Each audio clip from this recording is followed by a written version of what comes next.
Eerst gaan we praten met Richard Korver, advocaat. We hebben het natuurlijk over de Amsterdamse zedenzaak. En vandaag heeft u schadevergoeding geëist. Meer dan €1 miljoen.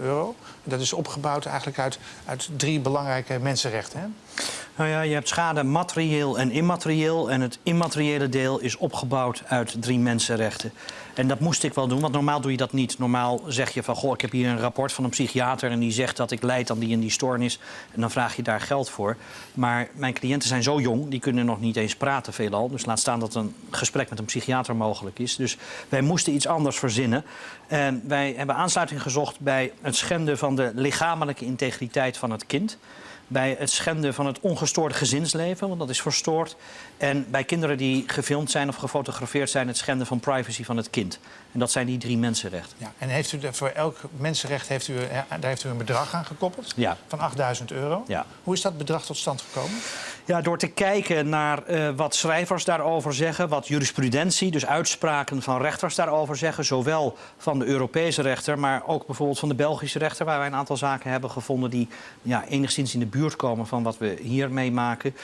En wij vonden dat €8.000 dan toch wel recht doet. Zeker als je dat optelt. En dat is natuurlijk een optelsom. Kijk, eigenlijk heeft ieder kind altijd recht op €16.000 in onze visie. Die 8 voor de lichamelijke integriteit... en die 8 voor het family life wat geschonden is. Ja. En sommige kinderen dan nog eens een keer 8 erbij... voor de kinderpornografie die is gemaakt. En de ouders?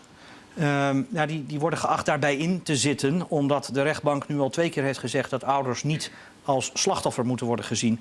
Wat wij nog steeds uiterst vervelend en curieus vinden... omdat wij vinden dat ouders wel degelijk slachtoffer zijn. Maar ik heb nu betoogd, u zou dan toch de schade van de ouder... moeten zien als schade aan het kind. Daar heeft een deskundige iets over gezegd. Die zei, ja, schade aan het kind is schade aan de ouder. Nou, dat kan iedereen wel invoelen. Maar wij denken dat je het ook moet omdraaien. Dat je ook moet zeggen, ja, als je als ouder van slag bent door dit alles... dat komt toch echt door wat deze 2 heren hebben gedaan. En niet door wat je kind eventueel heeft gedaan. In grote lijnen is dat dan dus €1 miljoen geworden?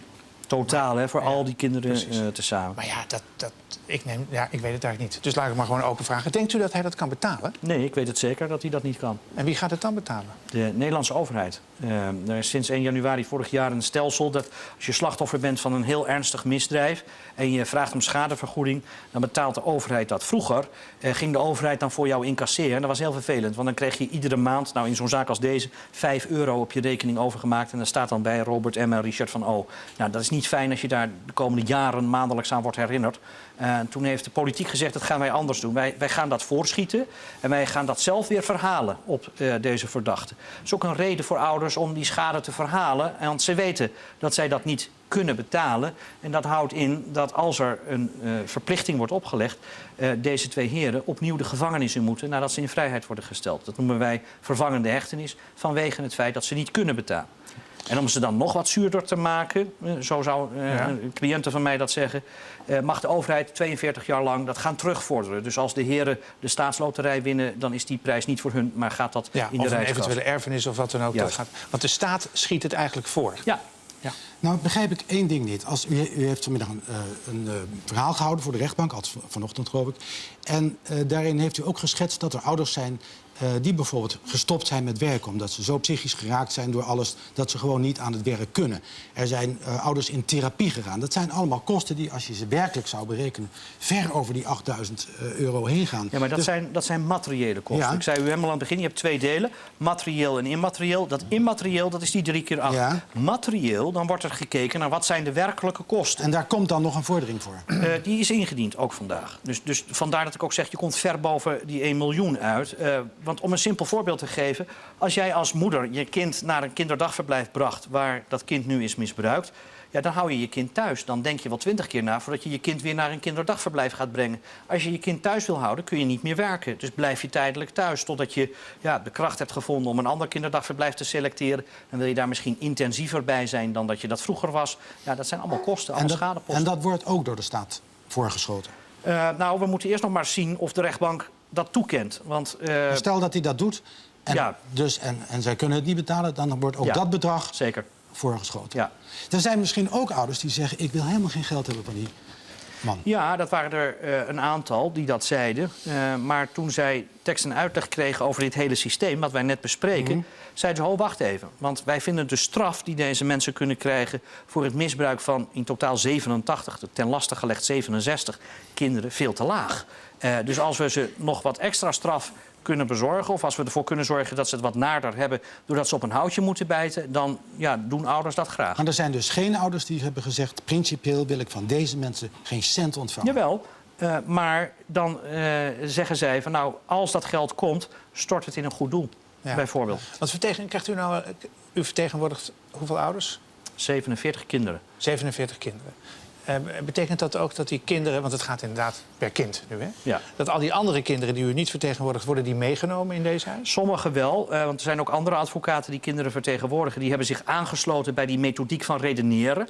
Ja. Slachtofferhulp Nederland helpt een aantal kinderen. Die heeft ook aangesloten bij die methodiek. Ja, en er zijn een aantal die zich kennelijk niet laten vertegenwoordigen. En die krijgen dan niks. Meneer Smit, u bent in een vorig leven bij slachtofferhulp betrokken geweest, om het zachtjes uit te drukken. Ik was de algemeen directeur, ja. Algemeen directeur. Is dat ook een partij die in dit soort kwesties een rol speelt? Ik zit geboeid te luisteren en waan me weer een jaar of 2, 3 terug. Omdat heel veel wat meneer Korver zegt verbeterd is ook in die jaren. Onder andere dat voorschieten van die schadevergoeding. En het spreekrecht en andere zaken. Dus Slachtofferhulp Nederland speelt er zeker een rol in. Al is het alleen maar om mensen te ondersteunen in het hele juridische traject. Je moet je voorstellen, je weet als ouders niet wat er op je afkomt. En voor je het weet verdwaal je in een doolhof van allerlei gedoe. Dus die organisatie die biedt praktische, juridische en emotionele ondersteuning. Want ik zou me kunnen voorstellen, meneer Korver, dat er ouders zijn die de weg naar de advocaat niet kunnen of willen vinden. En die dan bij slachtofferhulp terechtkomen. Die dan eigenlijk hetzelfde werk min of meer gaat doen als u. Nou ja, dat valt te bezien. Kijk, ik denk dat Slachtofferhulp Nederland heel goed is. Want ze helpen ook mijn cliënten, eerlijk gezegd, op emotioneel terrein, op praktisch terrein. Op juridisch terrein, verschillende meningen. Ik vond bijvoorbeeld dat er spreekrecht moest komen. Daar was Slachtofferhulp Nederland niet gelijk van overtuigd in het begin. Daar heb ik ze van moeten overtuigen. En dat vind ik vreemd. Want ik denk, als je Slachtofferhulp Nederland bent, dan moet je voor je slachtoffers gaan staan. En dan moet je ervoor knokken dat die rechten zo sterk mogelijk worden. Maar goed, uiteindelijk heeft men aangesloten. Dat doet men nu ook. En dat maakt mij eerlijk gezegd niet uit of ik ze nu help, of een andere advocaat, of Slachtofferhulp Nederland, zolang mensen maar goed geholpen worden. Die eis die u nu heeft ingediend, wanneer gaat de rechter daar iets over zeggen? Of moet niet eerst Robert M. schuldig bevonden worden? Ja, dat is nodig. Donderdag zal de officier een eis formuleren. Daarna mogen die advocaten van de verdachte reageren. Krijg je dat hele rondje nog een keer. En dan doet de rechtbank uitspraak naar verwachting ergens in mei. En dan zegt zij eerst of die mensen schuldig zijn, ja of nee. En vervolgens of er straf komt en wat voor straf. En of er schadevergoeding komt en hoeveel. Ja. Er is een soort spijtbetuiging door Robert M. uitgesproken. Hoe hebben de ouders die u vertegenwoordigt daarop gereageerd? Die hebben dat beschouwd als krokodillentranen. Dat is voorgelezen van een stukje papier. Wij hebben een paar zittingsdagen later een compilatie van de verhoren mogen zien. En mijn cliënten zeiden toen, nou, misschien dat we nu een klein beetje van de echte Robert M. hebben gezien. Ja, maar dat was iets met een soort pop, hè, was dat verhoor? Waarbij dan via die pop duidelijk gemaakt werd wat hij allemaal voor onzin heeft uitgehaald met die kinderen. Hoe kwam dat over op die ouders? Nou ja, gelukkig waren die ouders gewaarschuwd van tevoren dat ze dat soort beelden zouden zien. Er zijn ook mensen geweest die hebben gezegd, nou, dat wil ik niet zien. Dus die zijn niet gekomen. Mensen wisten ook wel wat Robert zou zeggen. Mensen kenden Robert natuurlijk, want ze hebben hem zelf gezien in het verleden. Dus daar is eigenlijk kalm op gereageerd. Er zijn ook mensen die hebben gezegd van, nou ja, als dit niet duidelijk maakt hoe verknipt deze meneer is, dan weet ik het ook niet meer. Teksten als dat. En ik denk ook dat het goed is geweest dat dat getoond is in de rechtszaal. Want kijk, rechters die doen het met papier. Hè? Die lezen alles van papier. En een beeld, dat hoef ik u twee denk ik niet uit te leggen, zegt soms meer dan 1000 woorden. En dat was hier ook wel het geval. Als je die meneer ziet zitten met zijn pop en dan vervolgens als die pop weg wordt gehaald, min of meer boos ziet worden en ziet onderhandelen dat die pop terug moet. Ja, dat zegt genoeg. Nog heel even terug, als u het goed vindt, naar die schadevergoeding. Want deze schadevergoeding heeft u neergelegd. Het gaat over immateriële schade met name en een gedeelte materiële schade bij Robert M. en zijn echtgenoot. Hè? Ja. Nu is er ook nog een andere speler. Die speler is misschien iets te grof uitgedrukt, want dat moet allemaal nog maar bewezen worden. Maar dat is meneer Drent, de directeur van het Hofnarretje.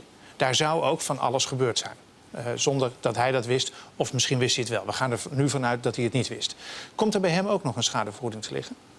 Nou ja, meneer Drent is in staat van faillissement verklaard. Dus daar valt niet zo heel veel te halen. Maar dat geldt in principe ook voor Robert M. en zijn echtgenoot. Nee, die zijn Daar valt nog- ook niks te halen. U zegt, nou, dat schiet staat wel voor. Ja, kijk, de staat schiet alleen maar voor als er een strafzaak is. Dat is bij meneer Drent niet het geval. Want het Openbaar Ministerie heeft gezegd, wij kunnen dat niet bewijzen, dus wij gaan dat niet doen. Ik heb daar een artikel 12-procedure tegen gestart. Dat betekent dat je naar de rechter gaat en zegt van, goh, volgens mij klopt dit niet. Wilt u daar eens naar kijken? En als u met mij eens bent dat het niet klopt, de officier van justitie de opdracht geven om te gaan vervolgen. Nou, dat loopt nog. Stel dat dat gebeurt, ja, dan kun je ook bij meneer Drent in de strafprocedure een schadevergoeding neerleggen. Juist. Antoinette de Jong, zie je erg knieken? Ja, er zijn sommige momenten dat ik heel erg blij ben dat ik geen kinderen heb. En dat is zo'n moment als wanneer je Als leest dit. over wat Robert M. Ja. allemaal heeft uitgesproken. Je moet er echt niet aan denken. Ja.